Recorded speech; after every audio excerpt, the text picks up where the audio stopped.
these columns, the answer is yes.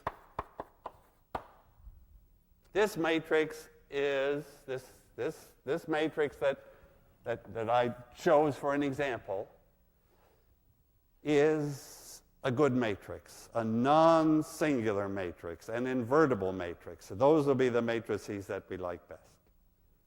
There could be other, and we will see other matrices where the answer becomes no. Oh, actually, you can see when it would become no. When could, what could go wrong? How could it go wrong that out of three columns and all their combinations, when would I not be able to produce some B off here? When could it go wrong? Do you see that the combinations, let me say when it goes wrong. If these three columns all lie in the same plane, then their combinations will lie in that same plane. So then we're in trouble. If the three columns of my matrix, if those three vectors happen to lie in the same plane, for example, if column 3 is just the sum of column 1 and column 2, I would be in trouble. That would be a matrix A where the answer would be no. Because the combinations, if column 3 is in the same plane as column 1 and 2, I don't get anything new from that. All the combinations are in the plane, and the only right-hand sides B that I could get would be the ones in that plane. So I could solve it for some right-hand sides when B is in the plane, but most right-hand sides would be out of the plane and unreachable. So that would be a singular case. The matrix would be not invertible. There would not be a solution for every B. The answer would become no for that. Okay. I don't know. Shall we take just a little shot at thinking about 9 dimensions? Imagine that we have vectors with 9 components. Well, it's going to be hard to visualize those. I don't pretend to do it. But somehow, pretend you do. Pretend we have, if this was 9 equations in 9 unknowns, then we would have 9 columns, and each one would be a vector in 9-dimensional space, and we would be looking at their linear combinations. So we'd be having the linear combinations of 9 vectors in 9-dimensional space, and we would be trying to find the combination that hit the correct right-hand side B. And we might also ask the question, can we always do it? Can we get every right-hand side B? And certainly it will depend on those 9 columns. Sometimes the answer will be yes. If I picked a random matrix, it would be yes, actually. If I used MATLAB and just used the random command, picked out a 9x9 matrix, I guarantee it would be good. It would be non-singular, it would be invertible, all beautiful. But if I choose those columns so that they're not independent, so that so that the 9th column is the same as the 8th column, then it contributes nothing new, and there would be right-hand sides B that I couldn't get.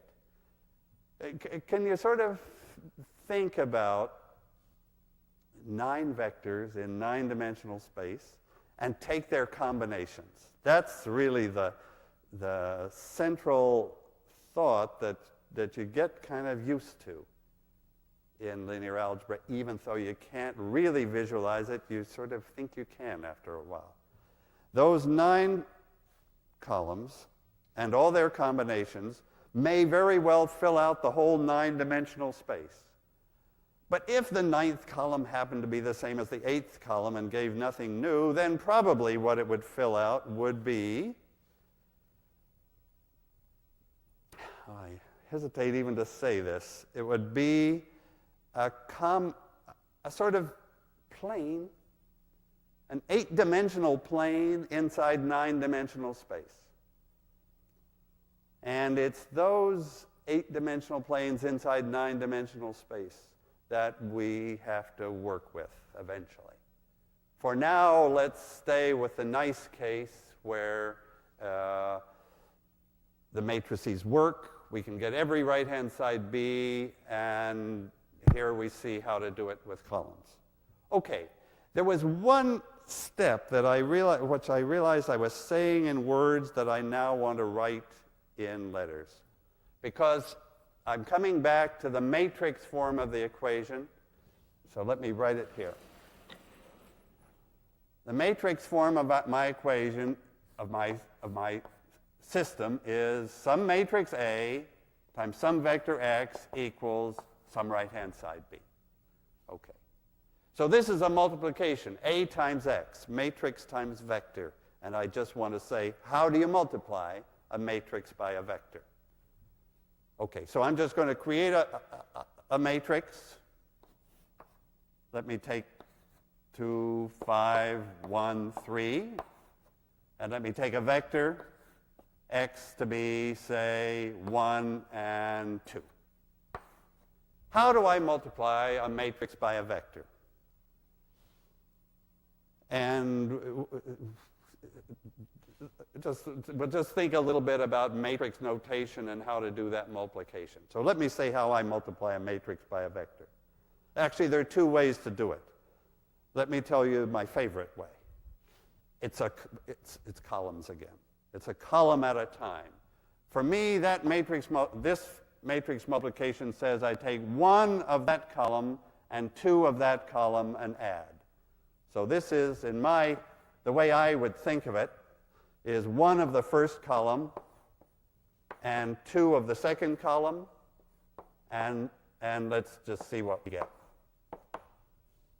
So in the first component, I'm getting a 2 and a 10. I'm getting a 12 there. In the second component, I'm getting a 1 and a 6. I'm getting a 7. So that matrix times that vector is 12, 7. Now, you could do that another way. You could do it a row at a time. You could do, and you would get this 12, and actually I pretty much did it here, this way. I could take that row times my vector. This is all the time, this is the idea of a dot product. This vector times this vector. 2 times 1 plus 5 times 2 is the 12. This vector times this vector. 1 times 1 plus 3 times 2 is the 7.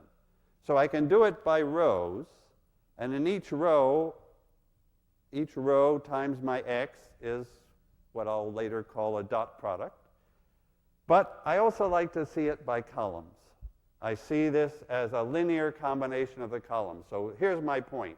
A times x is a combination of the columns of A. That's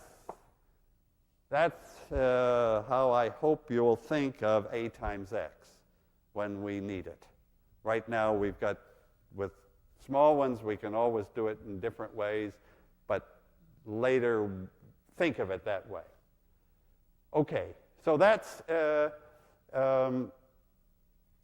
picture for a 2x2 system.